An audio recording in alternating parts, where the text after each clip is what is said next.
Então está iniciada aí a gravação, né? Esse aqui é um dos slides que a gente viu semana passada, vamos dar uma recordada rápida nele, né? A gente viu que o endereço IP, tá, ele é formado por 4 campos, cada campo representando um byte, então o endereço IP ele tem 4 bytes, né? E cada um desses bytes podendo assumir o valor de 0255. E vimos que existe uma subdivisão aqui dentro, onde uma parte do endereço representa o endereço da rede, ou da subrede, e uma parte identifica uma máquina dentro dessa subrede. Então, especificamente aqui, né, nós temos que para essa rede aqui, a gente repara que todas as máquinas do lado esquerdo do roteador iniciam com o endereço 92180. Inclusive, o endereço do roteador, a interface do roteador que está nessa subrede. Né? Então, essa interface desse roteador, mais as interfaces de todos os computadores que estão nesse lado da rede, que estão nessa subrede, todos começam com o mesmo endereço, no caso, 92180. E a gente repara que do lado direito, né, todos os endereços começam com 9216181. Inclusive, a interface do roteador que está naquela subrede. Tá? Então, nós temos aqui do lado direito, incluindo a interface do roteador, temos uma subrede onde todos possuem a mesma forma de endereçar. Né? Então, a gente repara que o roteador ele faz parte de diferentes subredes. A cada subrede que ele está ligado, ele também faz parte. Né? E o campo final do endereço é diferente para todo mundo dentro da subrede. Então, aqui, ó, final 2, final 3, final 4, o roteador final 1. Né? E dentro da subrede, todos os endereços têm que ser diferentes. Na verdade, na internet, todos os endereços têm que ser diferentes. Tá? Então, a parte inicial identifica a subrede e a parte final identifica a máquina dentro da subrede. Falei com vocês também do CIDR, né, do Classless Interdomain Routing, né, que faz uma divisão em 2 partes. Então, no caso dessa subrede aqui, que a gente viu, os 3 primeiros bytes, eles representam a subrede. Então, a gente diz que a subrede vai ser o 92180/24. Tá? 24 porque os 3 primeiros bytes possuem 24 bits. Então, essa parte aqui diz quantos bits do endereço representam a rede. Então, isso vem a ser o CDR. Então, nós temos que um endereço vai ser normalmente formado na forma A.B.C.D/X, onde X são os bits mais significativos, ou seja, os bits mais à esquerda, tá? E essa quantidade X representa o prefixo da rede, que é justamente o que identifica a subrede. E nós, mais um slide aqui, se nós temos X bits representando o prefixo, e como o endereço tem 32 bits, né, os restantes 32 menos X vai distinguir quem são as máquinas dentro da subrede. Tá? Vai distinguir quem são esses hospedeiros. Tá? Comentei que esses bits menos significativos podem ainda ter uma estrutura adicional. A gente vai ver hoje que é essa estrutura adicional. Tá? Então, isso aí foi o que a gente viu semana passada. Né? Esse aqui foi o último slide que nós vimos. Então, hoje a gente vai começar conversando mais sobre endereço IP. Tá? Vamos usar algumas imagens aqui, de algumas subredes, para a gente poder entender bem como isso funciona. Bom, então, essa imagem aqui, tá? Essa imagem, a mais à direita aí, tá? Fornece um exemplo de endereçamento IP e interfaces. Então, a gente percebe aqui, ó, outro tipo de endereçamento, né? Um roteador com 3 interfaces, então ele está ligado em 3 subredes, né? Nesse caso aqui nós temos lá à esquerda a subrede 223.1.1, né? Embaixo 223.1.3 e à direita 223.1.2. A gente repara que todos mantêm, né? Todo mundo na subrede tem o mesmo endereço inicial. Então a gente fala o quê? Né? Que essa subrede aqui, de forma geral, tá? Que está representando todas as máquinas que estão nessa rede, todas as interfaces, ela vai ser a subrede 223.1.1.0/24. Tá? Então, isso aqui é o que identifica a subrede. Essa representação aqui serve para qualquer máquina que está dentro dessa subrede. Tá? Então, aqui, a gente repara que na parte superior esquerda existem 4 interfaces com o endereço 223.1.1. 4 interfaces, né? Por quê? As interfaces dos 3 roteadores roteadores não, desculpe, dos 3 computadores, mais a interface do roteador. Tá? Então, na terminologia IP, essa rede aqui, que interconecta todas essas interfaces dos 3 computadores, mais a interface do roteador, é o que a gente chama de subrede. Tá? O endereçamento IP, então, designa o endereço dessa sua subrede. Esse endereço vai ser qual? 223.1.1.0/24. Tá? Então, vai ser... Como vai ser como é que o que é o endereço de rede no final das contas? O endereço de rede vai ser o endereço de qualquer uma das interfaces aqui dentro, tá? Onde a gente vai zerar todos os bits do campo que identificam o hospedeiro. Tá? No caso aqui, quais são, como você está considerando uma rede /24, né? Quais são os bits da máquina que identificam a subrede, os bits do prefixo? Né? Os bits do prefixo são 223.1.1. Qual o bit que identifica, qual é a parte que identifica a máquina dentro da subrede? No caso do roteador aqui é o 4, no caso desse computador é o 1, desse computador é o 2, desse computador é o 3.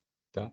Então, como nós dizemos qual é o endereço de rede? Nesse exemplo aqui, 223.1.1, sendo que o campo destinado ao endereçamento da máquina vai ser zerado.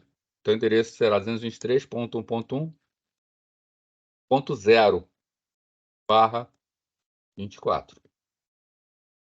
Tá? Então, esse é o endereço da rede. Tá? Essa notação /24, ela é conhecida como máscara de subrede. Tá? Então, isso aqui, esse /24, nós dizemos que é a máscara ou o prefixo. Tá? Quando a gente fala, normalmente a gente fala prefixo quando está nessa notação /24. Tá? Quando a gente coloca uma notação parecida com o endereço IP, né, com 4 campos, o que seria o /24? O /24 seria, né, 24 bits 1,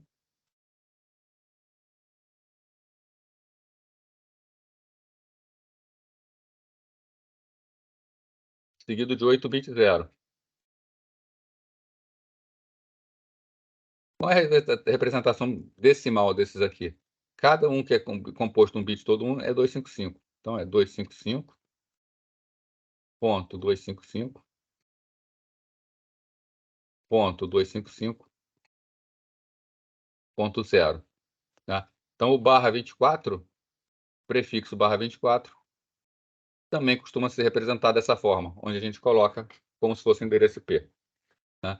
Então, normalmente, quando está nesse, a gente bota aqui /24, normalmente a gente chama de prefixo de rede. Né? Quando está nessa forma aqui de descrever, que é a mesma coisa, nós chamamos de máscara de subrede. Tá? Mas é intercambiável, né? Tanto faz. Pode falar máscara /24, aquele prefixo ali também, não tem problema não. Bom, a definição IP de uma subrede, tá, não é restrita apenas a segmentos que conectam máquinas. Qualquer parte da rede que tenha ligações, tá, que tenha interfaces, mesmo sem computadores, vai ser também vai ser um prefixo vai ser uma subrede também. Né? Então, a definição IP não fica restrita apenas a segmentos que conectam múltiplos hospedeiros. Aqui nós temos um exemplo de uma rede, ó, onde nós temos dois computadores aqui em cima ligados a um roteador, mais 2 computadores ligados a outro roteador, mais 2 computadores ligados a outro roteador. E existe também a ligação entre os roteadores. Tá? Nesse exemplo aqui, nós temos várias subredes. Tá? Inclusive, as ligações entre roteadores também serão subredes. Né? Então, nós temos aqui a subrede 223.1.1.0, tá? Que é essa subrede aqui de cima. Tá? Nós temos a subrede 221.2.0, né? Que é essa subrede aqui. Temos a 223.1.3.0/24, que é a subrede que está lá do outro lado lá. E temos também subrede que liga os roteadores. Temos aqui 223.1.7.0, né, que é aquela que está lá do outro lado. 223.1.8.0, que é a que está aqui embaixo, e temos ainda a subrede 223.1.9.0, que é essa aqui. Tá? Então, nós vemos aqui 6 subredes. Quando a gente vai fazer uma configuração de rede, a gente não pode esquecer que tem que configurar elas também, essas que ligam os roteadores. Bom, eu já comentei com vocês aqui que antes do CIDR, tá, os bits reservados para indicar a parte da subrede possuem exatamente 8, 16 ou 24 bits. Isso facilitava bastante a gente entender como funciona o endereçamento, porque no endereço IP, o que a gente acabava tendo? O endereço IP ele tem a forma A, ponto B, ponto C, ponto D. Né? Então, se a gente tem uma subrede onde a parte possui 8 bits, o primeiro campo identifica a rede, os 3 últimos identificam o computador dentro da rede. Uma subrede de 16 bits, os 2 primeiros identificam a rede, os 2 últimos identificam o computador. E já o último, né, a classe C que a gente chama, se eram 24 bits, os 3 primeiros identificavam a rede, o último identificava a máquina na rede. Tá? Isso era chamado de endereçamento de classe cheia. Tá? Então, essas subredes eram conhecidas como rede classe A, classe B e classe C. Tá? Essa divisão aí ela ficou bastante problemática. A gente já conversou semana passada sobre isso, mas vamos ver aqui novamente. Tá? Por exemplo, uma subrede classe C, que é uma subrede barra 24, ela pode acomodar 2 elevado a 8, tá? Já que sobra aqui 8 bits no final. Então, ela pode acomodar 2 elevado a 8 endereços. Tá? 2 elevado a 8 endereços, 256 endereços. Só que a gente perde 2 endereços aí, que são endereços que servem para identificar a própria rede e o endereço de difusão, que é para mandar mensagem para todo mundo. Tá? Então, nesse caso aqui, nós vamos ter 254 possibilidades de endereço numa rede classe C. Isso é muito pequena para muitas organizações. Tá? Então, as organizações elas não tinham como sobreviver recebendo apenas uma rede classe C. Então, elas precisavam de uma rede maior. Qual era o próximo nível de rede? Era a rede classe B, uma rede barra 16. Tá? Essa rede suporta, então, até 2 elevado a 16 menos 2, né? Já que ela tem 16 bits identificando a rede, sobram 16 bits para identificar o host. Né? Então, pelas mesmas razões, a gente perde 2 endereços, que é o de rede ou de difusão. Nós teremos 65.534 máquinas. Essa rede aqui já é grande demais. Né? Qual é a organização que tem 65.534 endereços? Muito difícil uma organização desse tamanho. Então, a classe C era muito pequena e a classe B é muito grande. Né? Por exemplo, uma organização com 2.000 máquinas, que já é uma organização grande, né? Ia usar 2.000 endereços e ia perder 63.000 endereços, 63.500 endereços. Então, desperdício muito grande. Isso aqui, tá, levou a uma má utilização do espaço de endereçamento IP. Isso levou a esgotar rapidamente a quantidade de endereços que estava disponível. O CIDR veio para que a gente não ficasse restrito a esses tamanhos, para que a gente pudesse criar redes do tamanho que a gente desejasse. Né? Isso aí deu uma sobrevida ao espaço de endereçamento IP. Ainda assim acabou porque a internet cresceu muito. Tá? Aí a solução foi IP versão 6 que a gente vai ver. Né? Mas temos então que foi necessário fazer uma quebra diferente em endereçamento de rede e endereçamento de hospedeiro. Né? Bom, já dei uma adiantada aqui para vocês, tá? Que são 2 endereços que a gente perde, mas 2 endereços especiais de uma subrede não podem ser utilizados, que é o primeiro e o último endereço da faixa. Tá? Qualquer faixa de subrede. Se você tem uma subrede, você não pode usar o primeiro endereço nem o último numa interface. O primeiro endereço é o endereço de rede. Ele é usado para identificar a rede como um todo. Então, os roteadores usam esses endereços para poder montar as suas tabelas de roteamento. Tá? Já o último endereço ele também não pode ser utilizado, porque é o endereço que é destinado para difusão. Vários protocolos precisam fazer difusão de mensagem, mandar mensagem para várias máquinas, para todas as máquinas ao mesmo tempo. Tá? Então, o endereço que é usado para esse é o último endereço. Tá? Então, assim como o endereço de rede, aquele endereço onde todos os bits do campo do hospedeiro são marcados como 0, que é o primeiro endereço, O endereço de difusão ou endereço de broadcast vai ser aquele endereço onde todos os bits que não fazem parte do prefixo recebem o valor 1, ou seja, o último endereço da faixa. Tá? Importante aqui, ó, roteadores não repassam mensagens de difusão. Então, se você tem uma rede aqui, tá? E essa rede ela está ligada aqui a um roteador, está ligada a outras redes. E um computador dentro dessa rede aqui envia uma mensagem por difusão, essa mensagem se propaga pela rede e todos recebem essa mensagem. Tá? Chega uma cópia para cada um. Inclusive, o roteador também recebe essa cópia. Só que quando chega aqui, o roteador limita a difusão à sua subrede. Ele não repassa à frente. Então, a difusão, né, não passa para outras subredes. Senão, a internet seria só difusão. Temos ainda que esse endereço aqui, o 255.255.255, é um endereço especial de difusão. Então, se você quiser mandar uma mensagem para todo mundo que está na sua subrede, você pode mandar ou para o último endereço da rede, ou para esse endereço aqui. Tá? Esse endereço aqui é muito raro de ser usado. Tá? Ele é usado quando a máquina não conhece os seus parâmetros de rede. Tá? Então, quando ela acabou de ser ligada e precisa mandar uma mensagem, um exemplo é solicitando o endereço IP, ela precisa mandar uma mensagem solicitando o endereço. Como ela não sabe ainda qual endereço usar, ela usa esse aqui, como endereço de destino. Tá? Com isso, vai chegar em todo mundo na subrede e um servidor especial designado para fornecer endereço, que a gente vai estudar ele, que é o DHCP, vai fornecer para ela o endereço. Tá? Normalmente é quando é usado. Fora isso, usa endereço de difusão normal.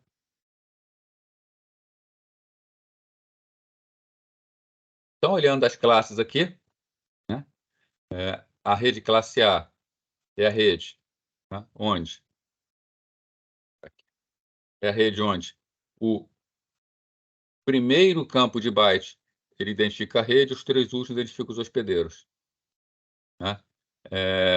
Então, são 126 redes com aproximadamente 16 milhões de hospedeiros cada uma. Né? A rede classe B, nós temos no mundo 16.384 redes classe B com até 64 mil endereços cada uma. 65.535. Né? A classe C são cerca de 2 milhões de redes com até 254 hospedeiros cada uma. E temos ainda uma classe que é chamada classe D, tá? Que é pouco conhecida do povo em geral, vamos falar assim, tá? Que são cerca de 268 milhões de grupos multicast. Isso aqui é para fazer multicast na internet. Tá? E temos ainda uma classe que chamou-se classe E, que ficou reservada para os futuros e nunca foi usada, tá? Simplesmente se perdeu. Tá? Então, as faixas de endereço de cada uma dessas classes estão aqui. Podem reparar que aqui, ó, a rede classe A ela vai do 1 ao 127. Está falando que são 126 redes, é porque o 127 também não pode ser utilizado, apesar de ser uma classe A. Tá? Todo endereço que começa com 127 é o que chama de loopback, o endereço que representa a própria máquina. Então, endereço 127.0.0.1. Se você mandar qualquer coisa para esse endereço, volta para a sua máquina. Tá? Aqui é uma informação, tá? A distribuição de endereço IP é controlada pela ICANN, tá? Que é a Internet Corporation for Assignment Names and Numbers. Tá? Então, é o órgão da internet, né, responsável por fazer a distribuição de endereços IPs pelo mundo.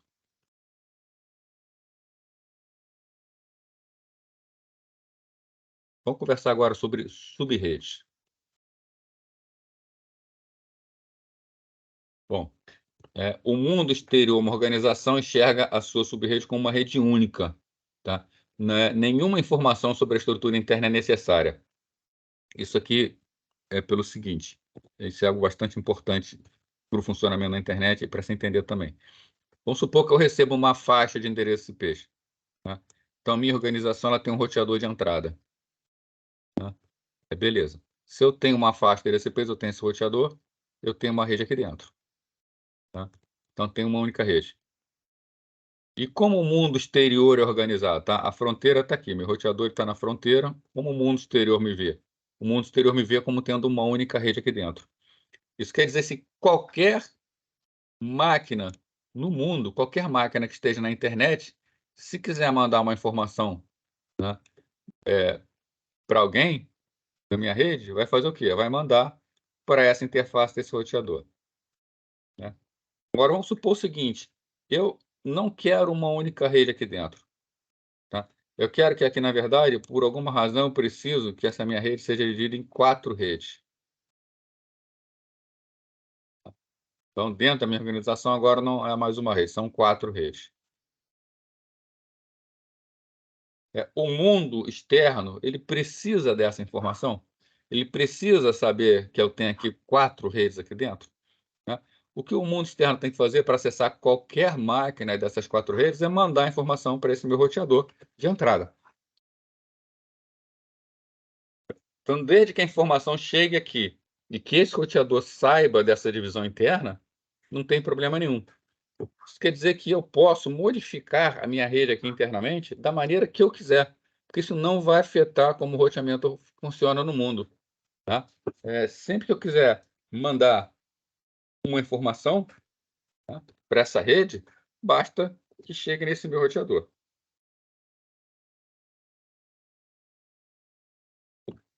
Então, isso quer dizer que posso quebrar minha rede interna? Posso, tá? Como é que eu vou quebrar essa rede interna? Modificando a máscara de rede, tá? Ou o meu prefixo CDR. Eu digo para o mundo externo que o meu prefixo continua o mesmo, mas aqui dentro, no meu roteador, eu trabalho de forma diferente, tá? Então, o mundo exterior, tá, vai enxergar a rede, tá, com uma rede única, tá? Não precisa de nenhuma informação sobre a estrutura, interna. Então, para tornar mais eficiente agora, para tornar mais eficiente a utilização, é comum a divisão em sub-redes. A gente vai ver depois, mais para frente, algumas razões pelas quais a gente faria essa divisão, tá? O mecanismo, então, para permitir isso é a máscara de sub-rede, tá? A máscara de rede, ela vai funcionar da seguinte forma, né, ela possui já 32 bits, dividido em campos com 8 bits cada, tá? Aquele que a gente já viu, o CDR, tá? Onde que a gente tem no CDR?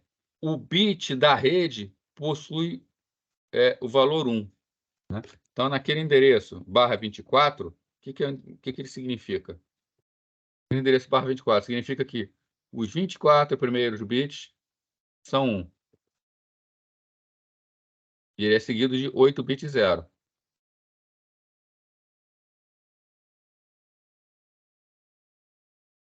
Né. Então, os bits que identificam a rede, todos 1.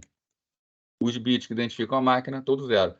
Quando eu quero criar uma estrutura de sub-rede, o que eu vou fazer?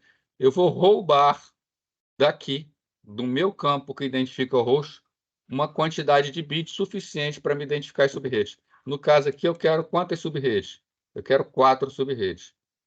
Quantos bits eu preciso para endereçar 4 sub-redes, para identificar 4 sub-redes? Eu preciso de 2 bits, porque 2 elevado ao quadrado é igual a 4. Então, eu separo 2 bits desse meu endereço aqui e eu mudo o valor deles. Eu passo eles de 0 para 1. Né? Esse cara aqui vai ser a sub-rede, é o bit da sub-rede. E os outros eu mantenho como um 0. Né? Então, eu vou ter os bits da rede como 1, os bits da sub-rede como 1, e o identificador do host como 0. Na verdade, para o roteador não interessa o que é rede e o que é sub-rede. Ele vai encarar simplesmente o seguinte: ele considera como rede tudo que é 1. Então, o bit da rede mais da sub-rede. E o 0, que ficou destinado às máquinas. Então, se a gente for comparar com a notação CDR, nossa rede classe A era aquela rede onde o primeiro campo identifica a rede e os 3 últimos identificam uma interface na rede. Na notação CDR, significa que os 8 primeiros bits têm valor 1. Né? Essa máscara em binário está aqui. Da mesma forma, classe B, os 2 primeiros identificam a rede, então é /16, está aqui a forma binária dela. E a classe C, os 3 primeiros campos identificam a rede, prefixo EDR /24, já que são 24 bits, está aqui a máscara em binário com 24 bits. Nós temos um exemplo aqui, né, de um endereço IP, né, endereço IP 168.23.0.0. Qual é a máscara de rede padrão dele? 255.255.0.0. Então, isso aqui é uma rede classe B. Vamos supor que eu quero quebrar essa rede classe B em 256 redes, cada uma sendo uma classe C. Tá? Então, eu tenho a rede original que está aqui, identificação original, 255.255. Converto o terceiro campo aqui, vou pegar logo os 8 bits e passar para subrede. Então, 255, o valor 255, né, 8 bits para subrede, e sobrou aqui 1 byte para identificar o hospedeiro. Tá? Então, eu tenho uma rede que originalmente era uma rede classe B, e quebrei ela em 256 redes classe C. Tá? No caso, quem são as 256 redes? Vão ser redes que vão ter, nesse terceiro campo aqui, valores de 0 a 255. Tá? Então, aqui eu tenho 256 subredes. Aqui a gente está então vendo o seguinte: alocação sempre em grupos de 8 bits de uma vez só. Tá? Mas eu posso alocar somente 1 bit e ter 7 bits 0. Ou eu posso alocar 2 bits e ter 6 bits 0. Eu posso alocar 3 bits 1 e ter 5 bits 0. Né? Quando eu faço essa alocação aqui, que eu separo 1 bit, eu estou criando 2 subredes. Quando eu separo 2 bits, eu estou criando 4 subredes. Quando eu separo 3 bits, eu estou criando 8 subredes, né? Sempre uma potência de 2. 2 elevado a 1, 2 ao quadrado, 2 ao cubo. Tá? Então, a gente repara que a alocação é sempre da esquerda para a direita. Se eu quero, por exemplo, separar 5 bits, eu vou alocar sempre 1, 2, 3, 4, 5 bits 1 e 3 bits 0. Sempre da esquerda para a direita. Tá? Isso quer dizer, então, que as máscaras de rede, ou elas têm valores de campo 0, para indicar que nenhum bit está alocado, ou ela tem valor 255, para indicar que todos os bits estão alocados, tá? Ou ela possui algum desses valores aqui. Tá? Se eu tenho 1 bit alocado, vai ser o bit mais à esquerda. O valor daquele campo da máscara vai ser 128. Se eu aloco 2, 128 mais 64, 192. Se eu aloco 3 bits, 224. E por aí vai, a tabelinha. Até se eu alocar 7 bits e sobrar 1 bit aqui no final, 254. Tá? Então, os campos de subredes vão ser sempre nesse formato aí. Vão ter sempre esses valores finais aqui. E aí, gente, pergunta aí, tranquilo? Se eu for colocar em termos de prefixo CIDR, né, os prefixos CIDR vão ser isso aqui. Né? A máscara da rede classe A é 255.255.000. Né? Então, o prefixo CIDR dela é /8. Né? Então, significando que 8 bits representam a rede, os outros 24 representam a máscara dentro da rede. Né? Se eu pego 9 bits, vão ser 8 bits 1, mais 1 bit 1, 9, e 23, 0. Então, a máscara vai ser 255.128.00. Tá? Pegar um exemplo aqui em cima, eu reservo 20 e, pegar aqui embaixo, 27 bits. Tá? 27 bits para a rede. Então, tem esses 27 bits da rede, tá? 27 identificam a rede e 5 identificam a máquina dentro da rede. Qual é o prefixo CDR? 27. Qual é a máscara em notação decimal com pontos? 255.255.255.224. Né? Até o limite onde todos os 32 bits são utilizados. Quando os 32 bits são utilizados, todos os bits são iguais a 1. Tá? 255.255.255.0. Tá? Vou comentar rapidamente aqui o 32 e o 31. Tá? A gente viu aqui que o primeiro e o último endereço da rede, ela sempre é um endereço de identificação de rede e endereço de fusão. Eles não podem ser utilizados. Então, vamos olhar essa prefixo IDR aqui 31. Prefixo IDR 31, o que ele identificaria? Né? Uma rede, onde essa rede, como só tem um bit destinado ao endereçamento de interface, essa rede só tem duas interfaces de rede. Só tem dois endereços. E são justamente os endereços de rede e o endereço de difusão. Ou seja, se eu crio uma rede com prefixo 31, eu não posso usar essa rede para nada. Então, na prática, não existe rede com prefixo 31. Né? E a rede com prefixo 32? A rede com prefixo 32 não seria apenas um endereço. Então, normalmente, o prefixo IDR32 ele é usado quando eu quero dizer, em termos de configurações, que eu estou dando o endereço de uma máquina específica, que não é uma subrede, é uma configuração que vai se aplicar a uma única máquina. Né? Então, isso quer dizer que aquele endereço está representando uma máquina única, não exatamente uma rede. Né? Para configuração de rede, a gente não usa 31 e 32. O prefixo 30 aqui é um caso bem particular. Tá? O prefixo 30, me sobram 2 bits para endereçar máquinas, ou seja, interface dentro de uma rede. Tá? Então, o que acontece? 2 bits, eu posso endereçar quantas interfaces? Até 4 interfaces, né? 2 ao quadrado, 4.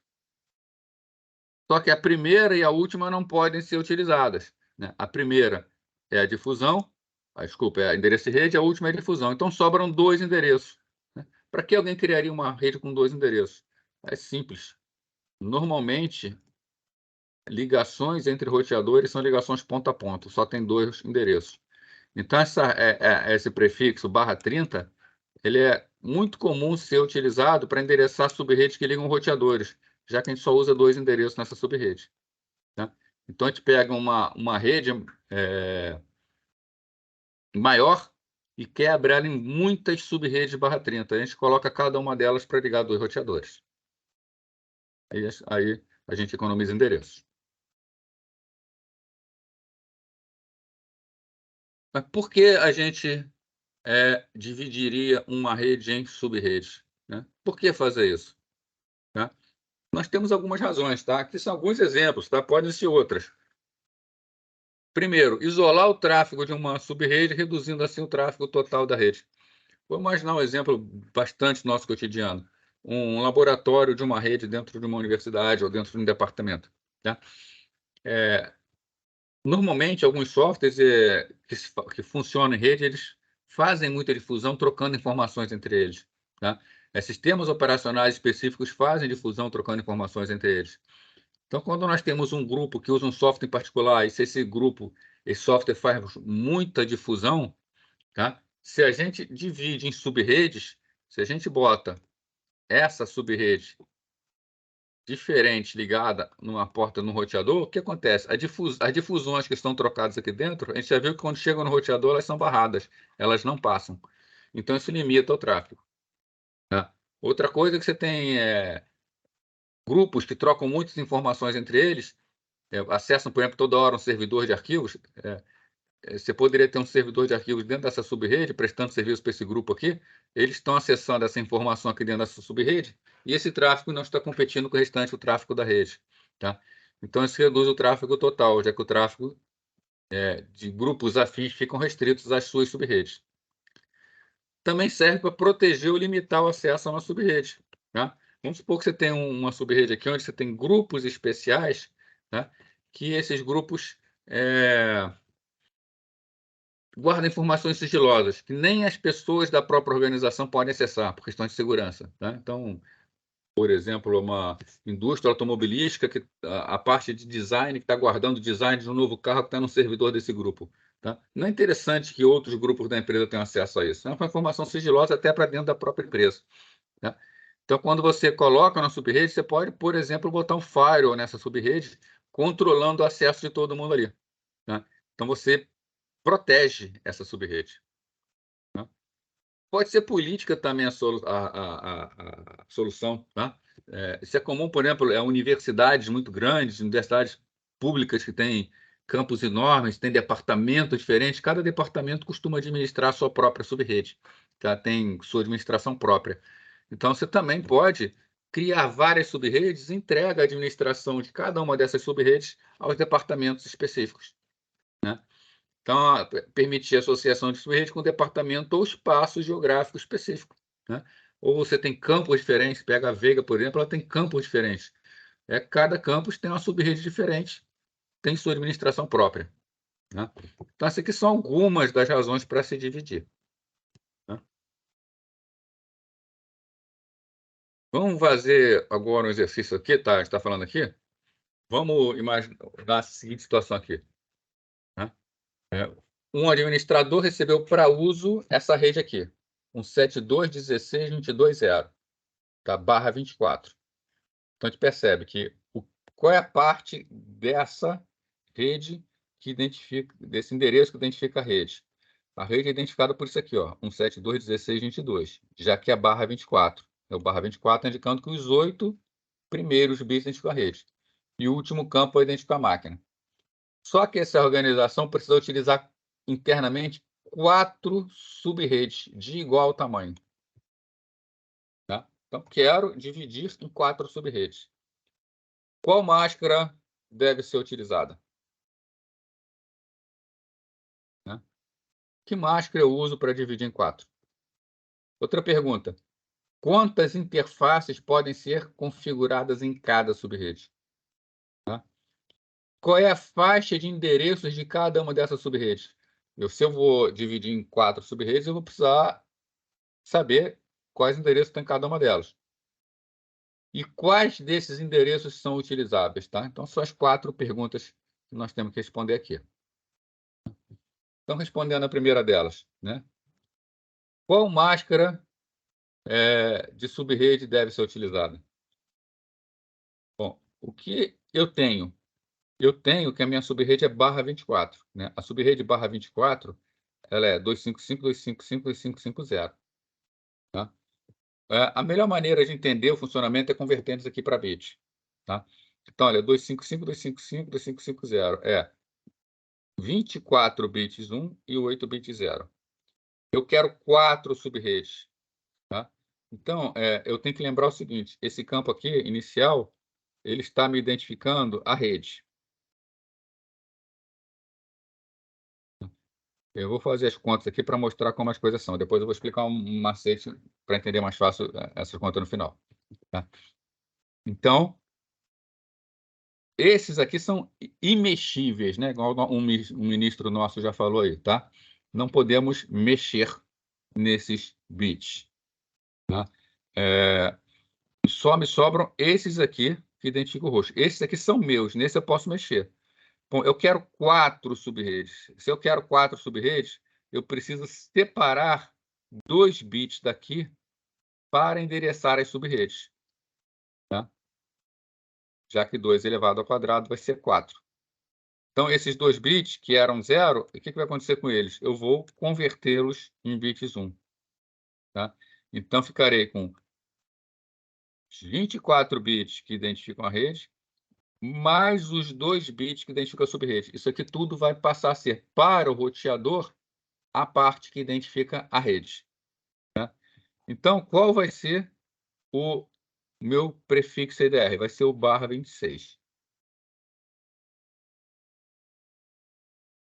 Tá? O /26 vai ser o quê, né?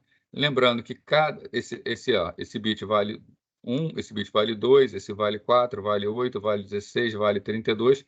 Esse aqui vale 64. Esse aqui vale 128.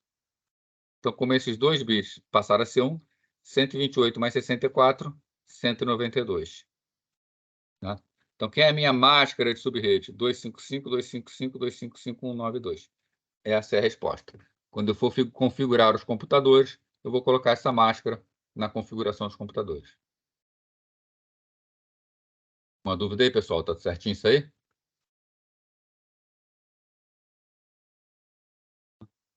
Então, vamos para a pergunta seguinte aí. Quantas interfaces podem ser configuradas em cada subrede? Bom, essa é a minha nova máscara, tá? Essa é a máscara que vai ser usada internamente. Então, olha, me sobraram aqui 6 bits para identificar os meus hospedeiros. Então, quantas interfaces podem ser utilizadas em cada subrede? Eu tenho 6 bits. Se eu tenho 6 bits para endereçamento de hospedeiro, eu tenho 64 endereços aqui dentro. Tá? Só que eu estou perguntando não quantos endereços estão disponíveis na subrede, eu estou perguntando quantas interfaces podem ser configuradas em cada subrede. Então, com 6 bits, 64 endereços, o primeiro endereço é endereço de rede, o último endereço é endereço de difusão. Tá? Então, são reservados para endereço de rede de difusão. Então, 64 menos esses dois, eu posso ter na minha subrede, que foi criada, 62 interfaces. Então, cada subrede aceita até 62 interfaces, incluindo aí a interface do roteador. Tá? Se eu quiser saber quantas máquinas eu posso botar nessa subrede, sendo que eu vou ter acesso a outra subrede por intermédio do roteador, eu não posso esquecer de tirar o roteador. Terceira pergunta, então, é: qual a faixa de endereços de cada subrede? Bom, aqui vai ser um macetezinho, tá? Primeiro eu vou explicar matematicamente o funcionamento, tá? Depois eu vou dar um macetezinho para ficar um pouquinho mais fácil entender isso aí, tá? Então aqui, ó, a primeira subrede. Se a gente passar essa subrede aqui, ó, um 721622.0 para binário, tá? Eu vou ficar com esses valores aqui, tá? Bom, o que a gente tem de particular nesse endereço aqui? Deixa eu pegar aqui. Opa, peguei errado aqui.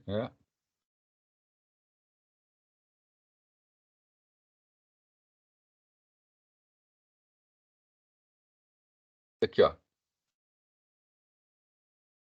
Essa parte inicial aqui, que são os 24 primeiros bits, eles são que identificam o endereço da rede. Nunca vão mudar, tá? Então, vai ser sempre o mesmo. Então, se você olhar em todas as subredes, essa parte inicial aqui é sempre a mesma, tá? Isso aqui nunca pode mudar. Vou olhar todas elas aqui, ó.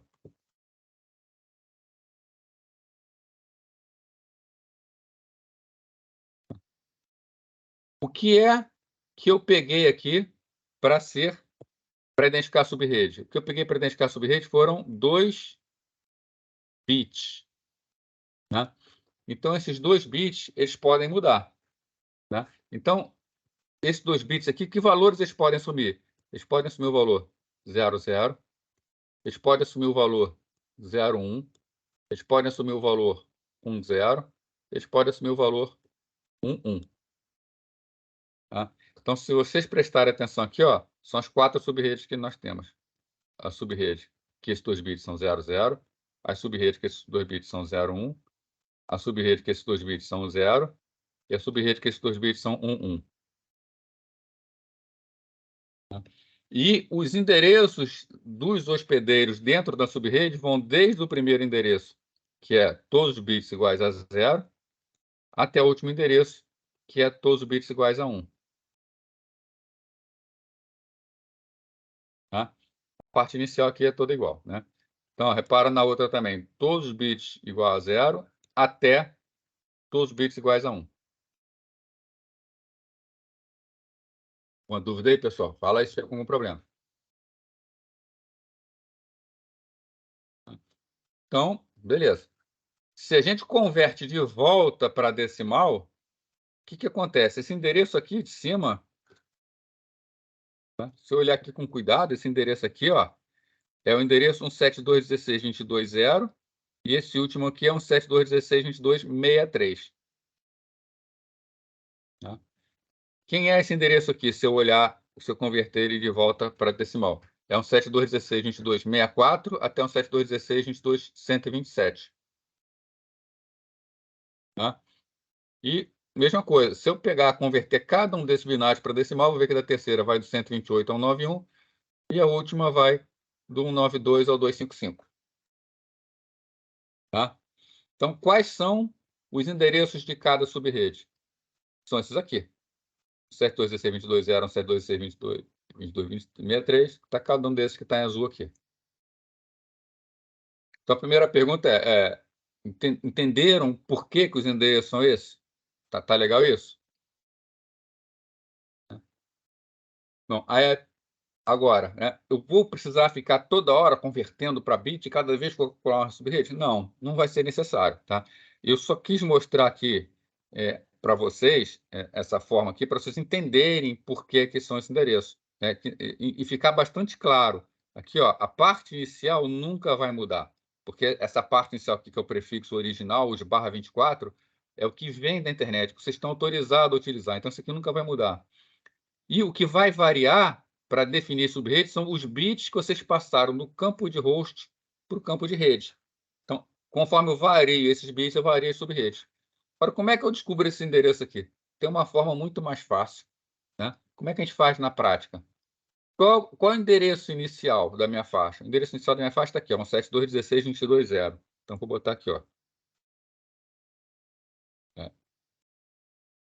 Então, a minha primeira subrede, qual vai ser? 172.16.22.0. O primeiro subrede sempre vai ser o mesmo número, tá? O primeiro subrede vai ser sempre igual à subrede original. Agora, se eu voltar no slide anterior, tá? Qual foi a pergunta que foi feita, né? Quantas interfaces pode ser configurada em cada subrede? Mas repara o seguinte, qual é o tamanho de cada subrede? O tamanho de cada subrede é 64 endereços. Então, todas elas terão 64 endereços, essa subrede que eu criei, né? Então, se todas elas têm 64 endereços, a primeira vai ter 64 endereços. Ela vai o quê? De 0 até 63.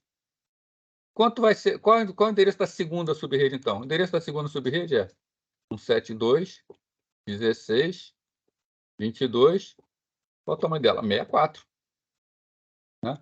Da terceira subrede, 172.16.22 mais 64, né? Dá 128. E da quarta subrede, 172.16.22 mais 64. Dá quanto? 192. Então, isso aqui, ó, se eu tenho o endereço da primeira subrede e eu tenho o tamanho de cada uma, é só ir somando o tamanho. Então, a primeira subrede, ó, inicia no 72.16.22.0. E a segunda? 72.16.22.64. E a terceira? No 72.16.22.128. E a quarta? No 72.16.22.192. Bom, se a primeira inicia em 0 e a segunda inicia em 64, a primeira termina em 63. Né? Se a terceira inicia em 128, a segunda termina em 127. Né? Se a última começa em 192, a terceira começa em 191. Né? E a última vai ter 255, que é o último endereço da faixa. Tá mais fácil assim? Tá tranquilo aí, pessoal? Bom, então, a quarta pergunta é: quais desses endereços são utilizáveis? Bom, então o primeiro e o último endereço de cada subrede não podem ser utilizados. A gente já viu isso, né? Então, do slide anterior, a gente já tem as faixas aqui de cada uma, ó. Então, essas faixas estão copiadas aqui, ó. Qual é o endereço de rede da primeira faixa? É 172.16.22.0. Qual é o endereço de difusão? 172.16.22.63, que é o último. Qual é o utilizável, então? É a faixa menos esses dois. Isso vai valer para todas as outras, né? Por exemplo, a terceira aqui, ó. O endereço inicial dela é 172.16.22.128. Esse é o endereço de rede. Não pode ser usado por nenhum computador. Qual é o último endereço? 172.16.22.91. Difusão, não pode ser usado por nenhum computador. Quais são utilizáveis dentro dessa faixa? Esses endereços aqui.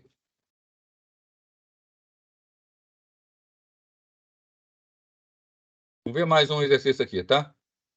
Suponha, agora é o contrário. Né? Antes eu falei quantas subredes eu queria. Agora eu vou dizer quantos computadores eu vou querer colocar em cada subrede. Tá? E aqui tem uma pegadinha de propósito, tá? Para ter que prestar bastante atenção. Tá? Suponha que o administrador recebeu para uso essa rede aqui, aquela mesma que a gente usou anteriormente, 172.16.2.0/24. Agora, ele precisa utilizar internamente subrede que comportem até 14 computadores. Vai ser o máximo de computadores que ele vai ter em cada subrede. Nunca vai ter mais que 14 computadores. Qual máscara de rede deve ser utilizada, tá? E quantas interfaces podem ser configuradas em cada subrede dessas? Então, vamos supor o seguinte, já que em cada subrede vai ter no máximo 14 computadores, eu vou criar o máximo de subredes possível. Então, a primeira pergunta está aqui, ó. Qual máscara de subrede deve ser utilizada?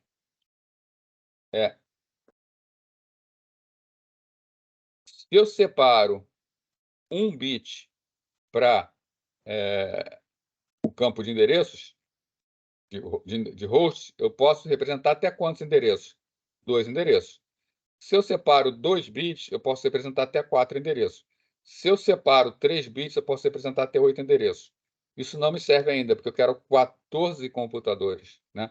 Então, se eu quero botar 14 computadores, não me adianta ter 3 bits para endereçar o campo do host. E se eu separo 4 bits aqui para endereçar o campo do host? Eu vou ter 16 endereços possíveis. A pegada que eu falei está aqui, ó. Então, beleza, eu poderia imaginar o seguinte, que 4 bits me seriam suficientes, já que 4 bits me dão 16 endereços. Mas eu tenho que lembrar que o primeiro e o último são endereços de difusão e de rede, que não podem ser utilizados. Então, isso aqui, né, me sobrariam quanto? Me sobrariam 14 endereços. Tá? Beleza, olha lá, preciso de 14 computadores. Só que é subrede interna. Então, significa que tem um roteador que está ligando todo mundo aqui. Se tem um roteador, eu tenho que ter um endereço para a interface do roteador. Tá? Então, eu teria 14 endereços contando com o roteador. Iam me sobrar para botar nos computadores aqui quantos endereços? Iam me sobrar 13 endereços para o computador. Tá? E eu preciso de 14 computadores. Então, 4 bits não é suficiente. Então, eu vou precisar reservar 5 bits para endereço de hospedeiro. Senão, não atende a requisito de 14 computadores. Então, como nós temos 14 computadores mais o roteador, eu preciso de 15 interfaces. Endereço de rede de difusão são 2 endereços a mais. Tá? Então, são necessárias subredes com capacidade para pelo menos 17 endereços.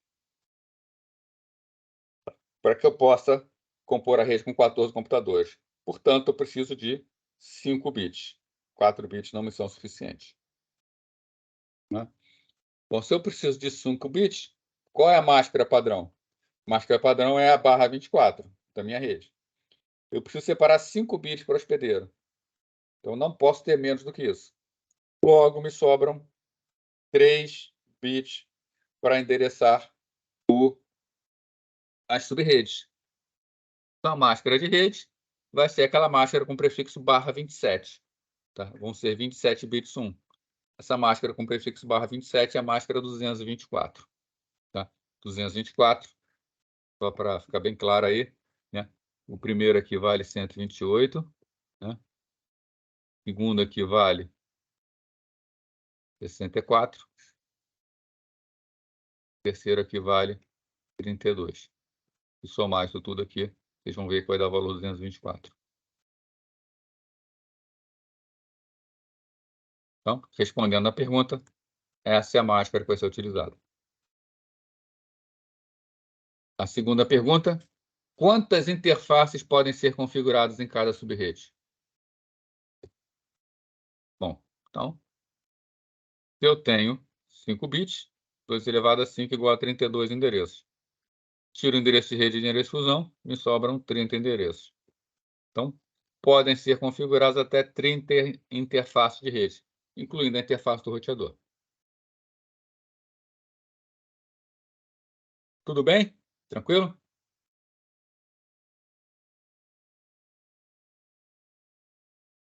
Bom, então, a gente conclui essa parte de endereçamento. Tá? quando a gente vai configurar uma rede, vai determinar uma rede, a gente precisa fazer essa divisão aí de acordo com a rede que a gente vai utilizar. A gente faz isso aí no projeto da rede. Depois que a rede está projetada, os endereços estão lá dentro, essas contas já estão todas feitas, nós vamos ter as faixas disponíveis, aí vai se passar a se administrar esses endereços. Falar de um assunto bastante importante, que é o NAT. Tá? Isso aqui vai responder de forma bastante clara a seguinte pergunta: se na internet cada máquina tem que ter um endereço que é exclusivo, não podem ter duas máquinas com dois endereços, por que que em quase todo lugar que eu vou, eu vejo esse endereço aqui, ó, 192.168.0. ponto alguma coisa. É quase que um endereço universal, tá?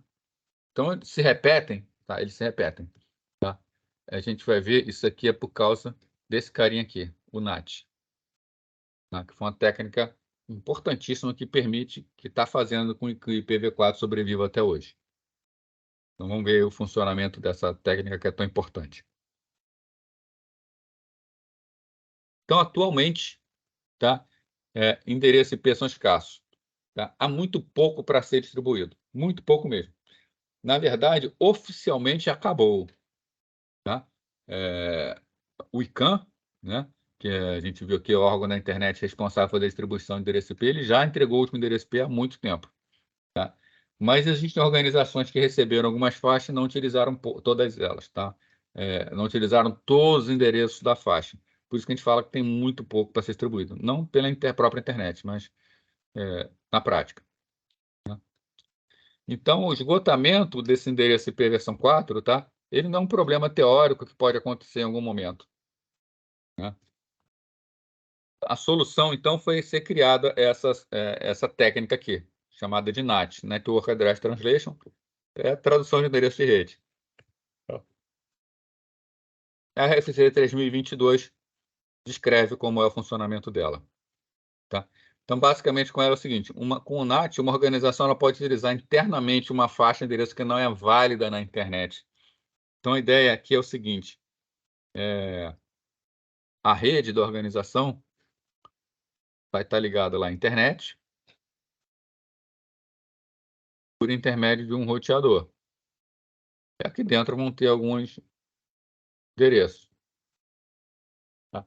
A ideia é que aqui sejam utilizados endereços que não são válidos na internet. No momento de acessar a internet é feita uma conversão. Isso quer dizer que, na prática, a fronteira da internet acabou aqui, nesse roteador. A internet ela não vem até aqui. Essa rede interna aqui, ela acessa a internet, mas ela não é parte da internet, ela não é integrante da internet, porque aqui ela usa faixa de endereços inválidos, tá? Então, algumas faixas foram reservadas para que possam ser utilizadas nessas redes internas, tá? E quando vai para a internet, alguma conversão tem que ser feita, tá? Então, quando for necessário fazer acesso externo, ou seja, uma máquina dessa aqui precisar acessar a internet, tá? O dispositivo responsável pelo NAT faz uma tradução para o endereço que é válido. E aí, o pacote sai com esse endereço válido, né? A organização pode ter, então, internamente uma quantidade maior de hospedeiros do que endereços disponíveis. Então, ela pode ser pouquíssimos endereços para acessar a internet e usa esses poucos endereços para acessar a internet com o NAT.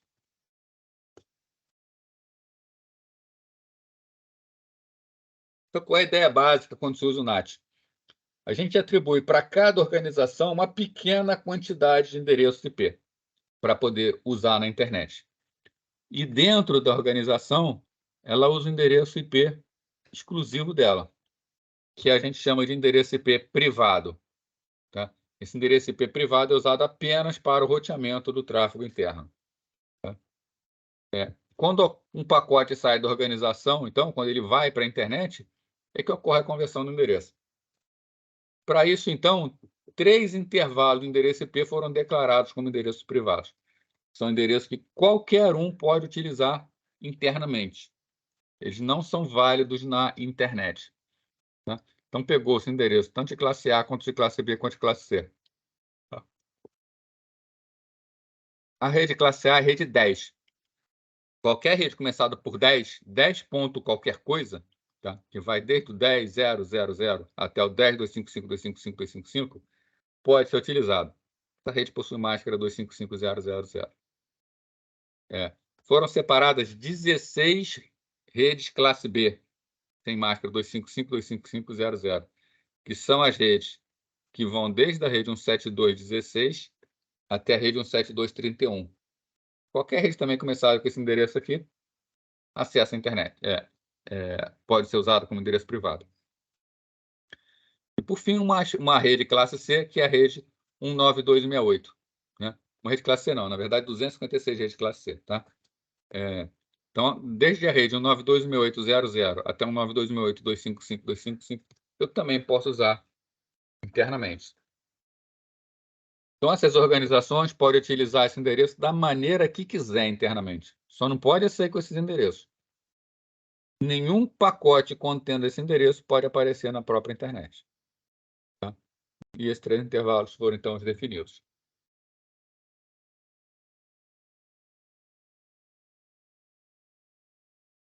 Então, funcionamento aí. Dentro da organização, toda máquina tem um endereço exclusivo que não é válido na internet. Quando o pacote deixa a organização, ele passa por o que a gente chama uma caixa NAT. Normalmente, isso é feito pelo próprio roteador. Na verdade, essa é a principal função do roteador que a gente tem na nossa casa. Tá? A principal função do nosso roteador é fazer o NAT. Ele converte o endereço de origem no endereço IP válido da organização. Tá? Então, esse pacote com um novo endereço pode transitar pela internet, já que é um pacote válido. Quando a resposta volta, ela vai voltar para o endereço da caixa NAT. Então, vai ter que ser feito um mapeamento de volta. Tá? Para a gente ver isso funcionando. Aqui eu tenho uma rede, 92680 internamente, então uma rede com endereço IP reservado de uso local. E aqui uma máquina que vai acessar a internet. Né? Essa máquina, por exemplo, o roteador, né? Ele possui um endereço real 200.20.30.40. Tá? E essa máquina aqui, ó, 192.168.04, ela quer fazer um acesso a esse servidor web aqui, ó, 210.150.45.78. Tá? Como essa máquina aqui consegue acessar esse endereço, essa máquina aqui? Se ela tentar acessar e chegar aqui com o endereço 192.168, não vai. O servidor aqui não vai ter como responder. Tá? Mas a informação é só a seguinte: IP origem 192.168.04. Porta origem, tá? A gente já viu aqui as portas, né? A porta é o endereço de transporte, que está identificando a aplicação dentro da máquina. A porta de origem 5.798. Qual é o IP destino? O IP destino é dessa máquina, 210.150.45.78. Qual é a porta destino? Como é o servidor web, é a porta 80. Então, esse é o pacote que sai. Quando passa pelo roteador, o roteador tem que trocar esse endereço. Né? Então, ele troca, o que ele bota? Ele bota o endereço dele aqui, ó. Sai com o endereço dele. 200.20.30.40, porta origem 3.297. Ele não é obrigado nem a manter a porta. Né? Porque pode ser até que essa porta estivesse em uso ali por outra conexão. IP destino e porta destino se mantém. Tá? Agora, ele vai precisar guardar essa informação de mapeamento que ele fez para quando a informação voltar. Então, quem faz o NAT mantém uma tabela como esse aqui, ó, endereço interno, 192.168.04, porta 5.798, então tem que estar associado à porta. Foi mapeado para que endereço? 220.30.40, porta 3.297. E o externo está aqui. Né? Aí, beleza, o pacote trafega pela internet e chega lá o servidor. O servidor vê que quem consultou ele foi esse cara aqui, ó. Foi o roteador aqui. Tá? Porque o endereço foi trocado. Então, o servidor responde para o roteador. Então, agora, ó, origem é ele, a porta origem é dele, porta IP destino 220.30.40, então vai mandar para o roteador, para aquela porta do roteador 3.297. Essa informação, quando chegar no roteador, vai chegar com esses dados. O que o roteador vai ver? Ele vai ver que pelo mapeamento, ele vai ver o seguinte, ó, isso aí está sendo enviado para mim, mas na porta 3.297. e ele vê no mapeamento aquilo que eu mandei como sendo a porta 3297, na verdade, não é para mim, na verdade, é para o meu cliente interno.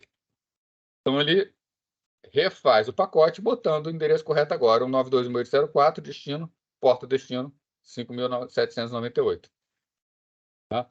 Então, se você fizer uma divisão aqui, ó, você vê que na parte internet da organização, vamos falar assim, né?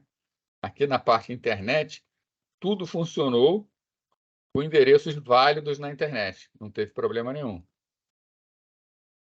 E se você olhar aqui na parte interna, né, o que aconteceu internamente? Vamos olhar só esses dois pacotes aqui, ó. Só esses dois pacotes aqui. Saiu do 92.804 para o 210.150.45.78 e veio a resposta do 210.155.45.78 para o 92.804. Sob o ponto de vista de quem está na rede aqui dentro, tudo também funcionou normalmente. Tá? Então, NAT é um mecanismo que fica no meio do caminho fazendo essa tradução, permitindo que eu possa reutilizar internamente várias faixas de endereço pelo mundo inteiro. E o NAT toma conta para que esses endereços não fiquem vagando pela internet, já que são inválidos. Tranquilo aí, o NAT, gente?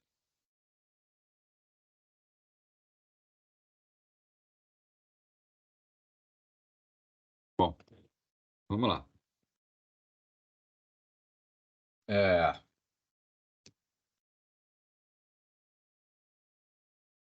IP versão 6. Tá? Depois a gente vai ver outros serviços do endereçamento do protocolo IP, mas que funcionam tanto no IP versão 6 quanto no IP versão 4. Então vamos falar sobre o IP versão 6 agora.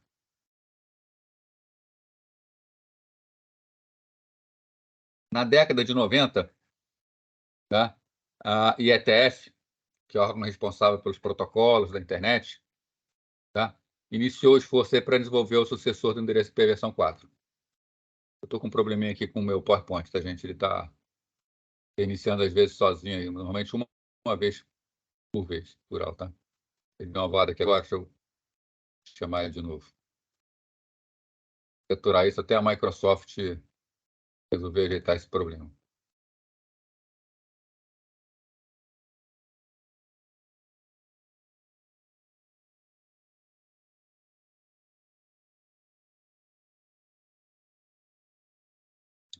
Bom, então, é um problema que nós tínhamos aqui, tá? Que a IETF, que é o órgão responsável aí, tá? Resolveu, começou até a atuar, tá? Ela precisou trabalhar no sucessor do protocolo IP versão 4. Tá? Para atender essa necessidade, foi criado, então, o IP versão 6. Eu vou fazer uma pergunta aí para vocês, né? Por que está indo do IPv4 para o IPv6? Por que no IPv5? Na verdade, já houve uma proposta de um protocolo para substituir o IP versão 4, e ela foi o IP versão 5. Tá? Essa proposta não foi aceita, ela tinha alguns probleminhas, tá? Então ela não foi implementada. Mas como já tinha a designação para ela de IPv5, o próximo número disponível era o 6. Tá? Então a gente vai passar do IPv4 para o IPv6. Tá? Então, grupos de estudos, tá, estimaram que os endereços esgotariam entre 2008 e 2018. Na verdade, em 2011, o IANA já alocou o último bloco.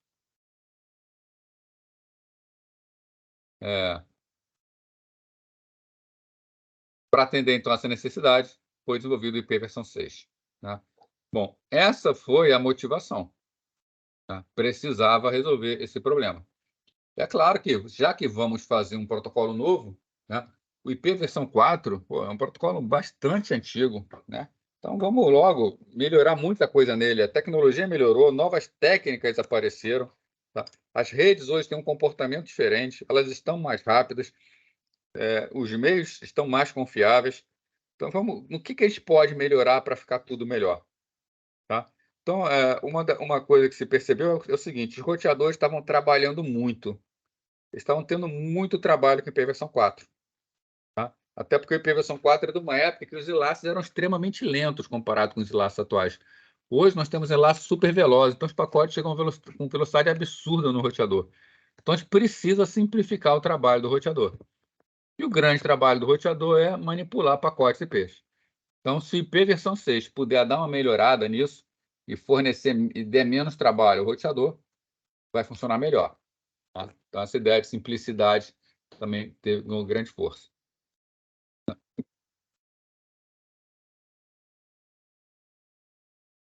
Então, está aqui o formato do Datagram IP versão 6. Tá? A gente vai perceber o seguinte aqui, ó, campo de endereço, ó, 128 bits de endereço. Então, o endereço IP versão 4 são 32 bits. Tá? Aqui são 128. Quantos endereços são possíveis? 2 elevado a 128. Eu não sei nem dizer qual é esse número, tá? Não, acho que esse número não tem nem nome. Né? É uma quantidade muito grande de endereços. Né? A gente vai falar sobre essa quantidade aqui. A ideia agora é que não vai acabar mais, tá?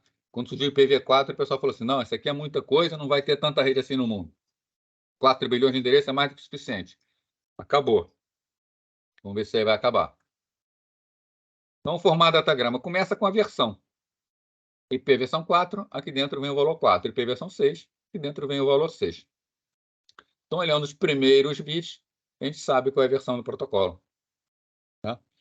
Aí vem um campo, classe de tráfego e rótulo de fluxo, que são utilizados para criar tráfego preferencial. Tá? Daqui a pouco a gente vai falar sobre eles. Tá? Tem uma parte aqui de comprimento da carga útil. Tá? O comprimento da carga útil são 16 bits. Então, o IP versão 6, assim como o IP versão 4, consegue transportar pacotes de até 64 KB, 2 elevado a 16. Né? E aqui tem um campo próximo cabeçalho para o caso de haverem cabeçalhos extras. Se não houverem cabeçalhos extras, aqui um campo limite de saltos, que é o campo TTL. É um campo que eu conversei com vocês sobre a versão 4, ele está presente aqui também. Tá? É um campo que serve para limitar por quantos roteadores vai passar. Tá? No IP versão 4, ele é chamado de tempo de vida, tá? Que está chamado de limite de saltos. Esse limite de salto, esse campo TTL, cada vez que passa para um roteador, ele é decrementado 1. Se chega a 0, é jogado fora o pacote, tá? Para evitar que pacotes mal formados ou que estejam com problema de roteamento fiquem para sempre na rede. Depois vem endereço, origem, destino e dados. Repare que o cabeçalho é mínimo. Não tem um monte de coisa aqui, né? Que tinha no IP versão 4. Em especial aquela parte da fragmentação que a gente conversou. E o IP versão 4 era obrigado a fragmentar as informações se passasse de uma rede maior para uma rede menor. Né? Ou seja, eu tenho uma rede que a MTU dela, que o maior pacote dela é 8.000 bytes. De repente, eu passo para uma rede que a MTU é no máximo 1.500 bytes. Para isso funcionar, o que eu tenho que fazer? Né? Eu tenho que pegar esse pacote grande, né? Quando passar pelo roteador, ele está chegando para uma porta do roteador, quando ele for sair pelo outro lado do roteador, ele não pode ser desse tamanho, ele tem que ser quebrado então, em partes menores. Então, a IP versão 4 fala o seguinte, que o roteador tem que fazer isso. O IP versão 6 não vai fazer isso. Não tem um campo para isso, então ele não faz. Tá? E o que acontece nesse caso? Se chega alguma coisa que é muito grande, o que o roteador faz? Joga fora e manda uma mensagem para a origem. Ó, se você quer passar por aqui, você fragmenta. E ele já fala, ó, o tamanho máximo para mim aqui é 1.500. E a origem já vai mandar os pacotes com esse tamanho. Já sai tudo fragmentado no tamanho certinho que tem que passar pela rede. Tá? Então, com isso, os roteadores não precisam fazer essa fragmentação, isso poupa um grande trabalho para o roteador. E, por fim, vem os endereços dados. Então, falando algumas mudanças importantes aí. Tá? Capacidade de endereçamento expandida, né, que foi um dos principais motivadores. Deixa eu... Acabei de ver que eu não estou vendo mais vocês aqui. Então, capacidade de endereçamento expandida. Tá? Então, aumento do tamanho do endereço IP de 32 bits para 128 bits. Tá? Isso significa que existem 7 vezes 10 elevado a 23 endereços IPv6 por metro quadrado da superfície terrestre. Tá? Você pega a Terra, pega 1 metro quadrado, olha para baixo, vocês imaginam 1 metro ao redor de vocês. tem como colocar 10 elevado a 23 endereços aí dentro. Tá? Cada grão de areia do planeta pode ter um endereço IP só dele. Tá? Então, é uma quantidade muito grande de endereços IPs. Tá? 10 elevado a 23, né? 7 vezes 10 elevado a 23, né? Se quiser botar aqui esse número, é esse aqui, ó.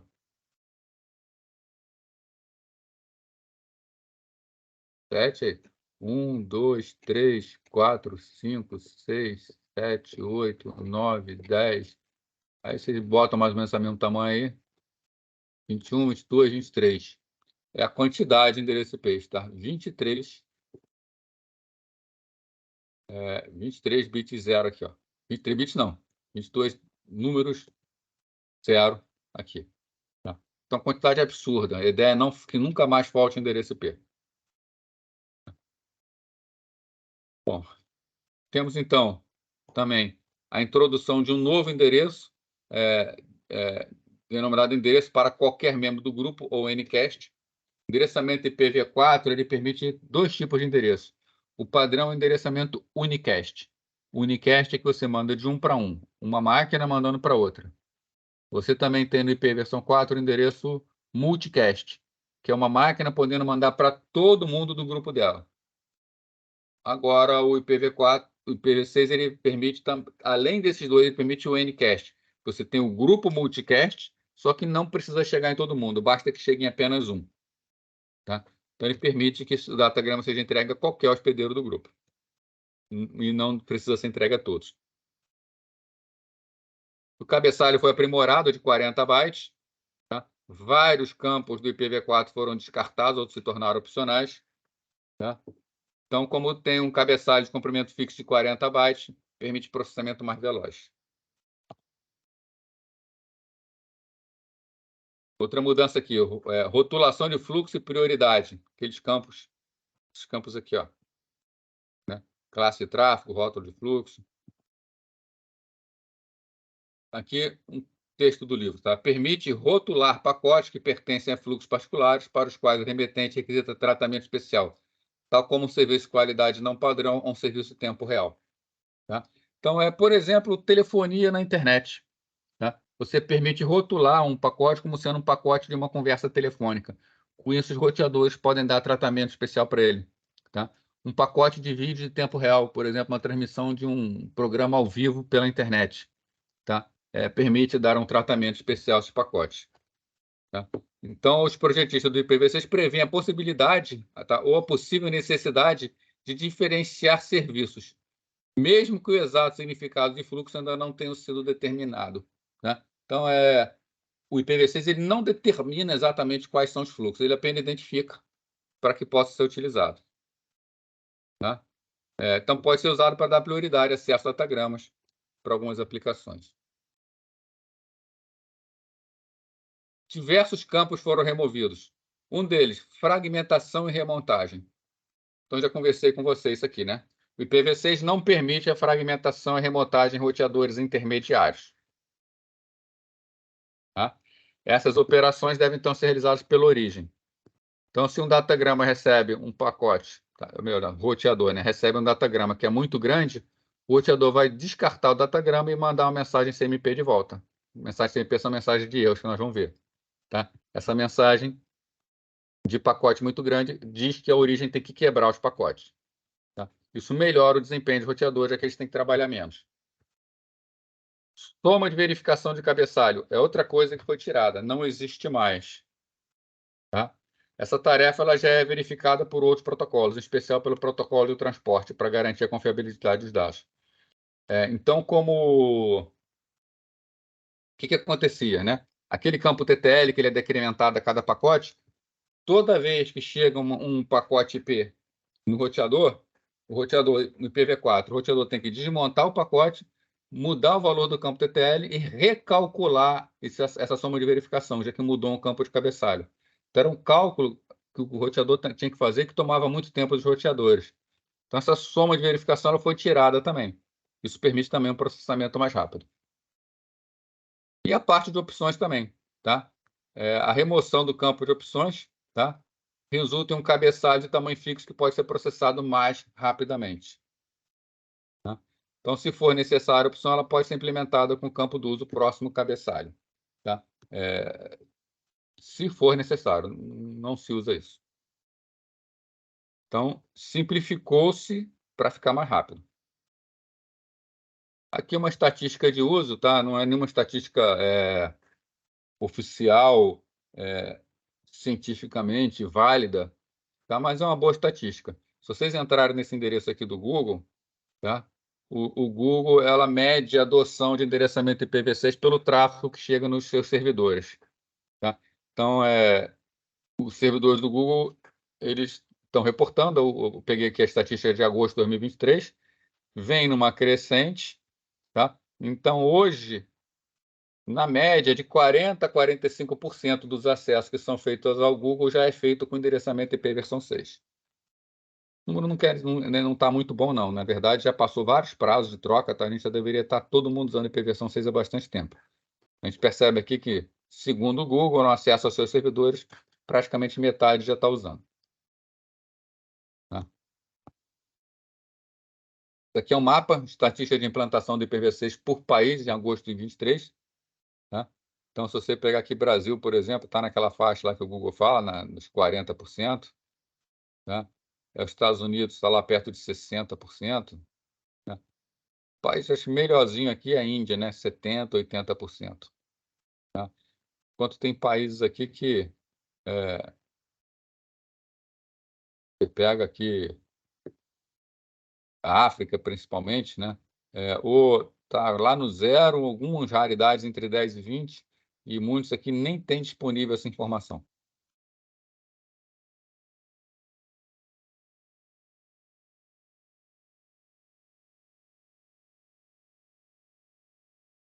Então, foi criada uma nova anotação para representar endereço de 128 bits, né? São endereços de 16 bytes. Então, a gente passa de 4 bytes para 16 bytes, é um número enorme. Então, esse aqui já fica bem mais difícil alguém decorar o endereço IP. Tá? Então, o endereço IP versão 6 ele é representado por 8 blocos de 16 bits, em vez de 4 blocos de 8 bits, onde cada um é separado pelo caractere de 2 pontos. Então, são valores hexadecimais. Então, vai desde 0000 até FFFF. Tá? Então, aqui é um exemplo de um endereço IP versão 6. 2022, 2.0000, 2.0000, 2.00, tá até aqui. São possíveis aqui duas otimizações. Tá? Os zeros à esquerda dentro de um grupo podem ser omitidos. Então, por exemplo, 0, 1, 2, 3, tá? Pode ser representado como 1, 2, 3. Eu posso tirar o zero da frente. Um ou mais grupos de 16 bits zero podem ser substituídos por um par de sinais de 2 pontos, mais uma única vez. Então, por exemplo, aqui, ó, tudo zero, tudo zero, tudo zero. Eu posso trocar por 2 pontos, 2 pontos. Tá? Então, esse endereço aqui pode ser escrito como 2022. Todos esses zeros aqui, eles são trocados por 2 pontos, 2 pontos. Esse 0003 é trocado por 3. 4567 fica como 4567. 00FA, FA é trocado por FA, o 00 sai da frente. B100 trocado por B100. Trocado não, desculpa, é mantido, né? B100. Tá? Se você está usando IP versão 6 e precisa representar o endereço IP versão 4 no estilo IPv6, você vai botar o endereço IPv4 prefixado por 2 pontos, 2 pontos. Tá? Então, 2 pontos, 2 pontos, 192.31.20.46. Tá? Hoje em dia, um grande provedor de serviço recebe um bloco /32 para distribuir endereçamentos, endereço IP.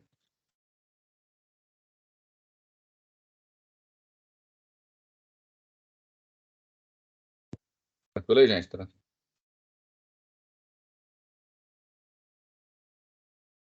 Bom, protocolo de controle da internet. Pessoal, a gente vai... hoje foi um pouquinho mais rápido do que eu esperava, tá? A gente vai dar uma parada nesse ponto aqui, então.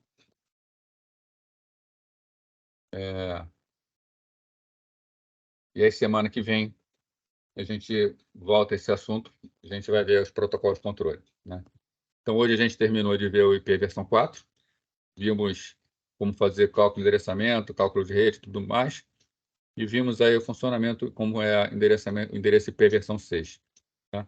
Falar um pouquinho, já que a gente está com um tempinho sobrando, como funciona hoje essa mistura endereço IP versão 4 e IP versão 6? Tá? Hoje em dia, a gente está no que a gente chama, numa situação que a gente chama de dual stack. Tá? Se você pegar uma máquina, se a máquina só tem endereço IP versão 4, não tem jeito, ela vai funcionar com endereço IP versão 4. Mas, normalmente, hoje, as máquinas que estão com endereçamento IP versão 6, tá? Elas têm o que a gente chama de pilha dupla, elas trabalham com os dois protocolos. Então, isso aqui é um prompt da minha máquina, tá? Vou dar aqui o comando ipconfig/all, para ver a configuração IP da minha máquina. Né? Então, aqui essa minha máquina, tá? Eu estou configurado pelo Wi-Fi, né? Então, aqui, o meu provedor, no caso, me oferece endereço IP versão 6. Então, está aqui, ó, endereço IP versão 6 na minha máquina. Está aqui. Vou aumentar aqui. Vocês estão conseguindo ver bem aí? Vou aumentar aqui um pouquinho. Tá? Então, está aqui. Minha máquina possui endereço IP versão 6. Tá? E também possui endereço IP versão 4. Né? Então, o que isso quer dizer? Que as máquinas hoje que possuem endereço IP versão 6, a grande maioria delas, quase a totalidade, possui os dois protocolos, tanto IP versão 4 e IP versão 6. Então, eu vou fazer um acesso à internet, vou acessar um servidor, vou acessar uma outra máquina. Né? O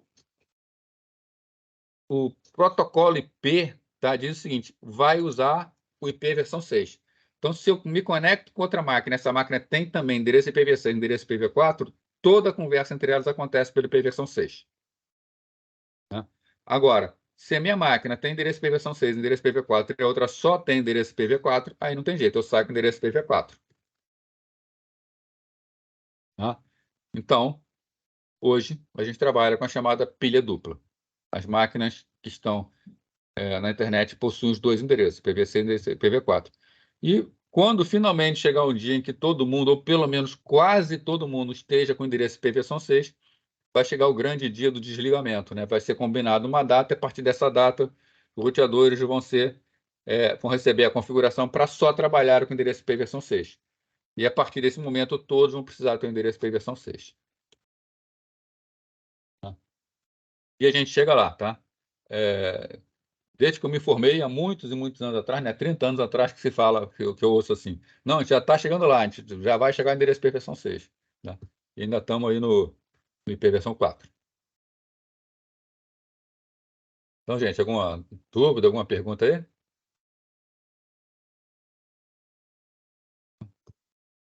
Bom, os trabalhos eu vou ver se eu consigo acabar de corrigir hoje, tá? Ninguém perguntou aí, mas assim que eu acabar de corrigir o trabalho, eu vou lançar a nota de todo mundo. Tá? Eu pretendia ter lançado aí já no máximo até ontem, tá? Mas eu acabei ficando doente, não consegui trabalhar, tá? E isso atrasou um pouco. Mas hoje, no máximo, esse final de semana, eu acabo todas as correções e coloco disponível para vocês. De qualquer maneira, conforme eu estou corrigindo, eu estou já botando lá no Canvas as razões, tá? Então, assim, os que eu já corrigi, vocês já estão conseguindo ver as notas lá, né? O que eu falo de lançar nota é lançar no Liceu, tá? Então, esse final de semana eu vou lançar no sistema do aluno, vocês vão poder ver pelo Liceu. Então, vocês podem até comparar se a nota está mesmo, se não está, tá? E se houver alguma falha de lançamento. Então, a partir de segunda-feira, vocês conferem lá se a nota está legal no sistema do aluno. Então, gente, um abraço aí, bom final de semana. Tá? E semana que vem a gente se vê novamente.